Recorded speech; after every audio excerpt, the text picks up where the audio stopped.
నరసరావుపేటలోని సత్తెనపల్లి రోడ్లో వేంచేసి ఉన్న శ్రీ షిరిడి సాయిబాబా మందిరంలో 45వ సాయి మందిర వార్షికోత్సవం అంగరంగ వైభవంగా నిర్వహించారు. 12వ తేదీ గురువారం నాడు బాబా వారికి విశేష పూజలు నిర్వహించారు.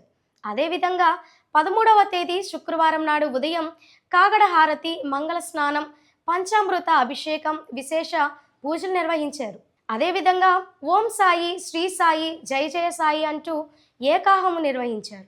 ఈ రోజు కార్యక్రమానికి ఆంధ్రప్రదేశ్ రాష్ట్ర road development corporation director Veeravalli Vamsi Prasanna Kumar, ధర్మపత్ని శ్రీమతి లక్ష్మీ సాయి జ్యోతి ప్రజ్వలన చేశారు.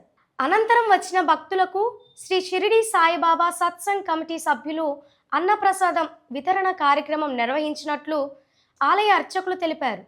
నరసరావుపేట పట్టణం సత్తెనపల్లి రోడ్డులో వేయించేసినటువంటి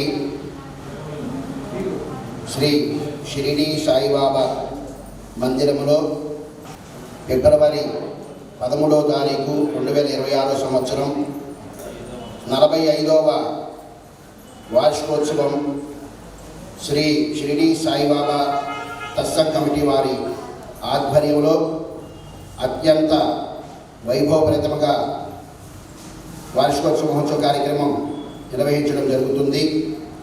ఈరోజు ఉదయం నుంచి బాబావారికి ప్రత్యేక పంచామృత స్నపన కార్యక్రమం, అనంతరం విశేష అర్చనా కార్యక్రమం, రోడ్డు రవాణా సంస్థ ట్రాన్స్పోర్టేషన్ డైరెక్టర్ గారు ప్రముఖులు వంశీ గారు మన మందిరానికి ఇచ్చేసి జ్యోతి ప్రజ్వలన వారి దంపతుల చేతుల మీదుగా జ్యోతి ప్రజ్వలన చేయడం జరిగినది.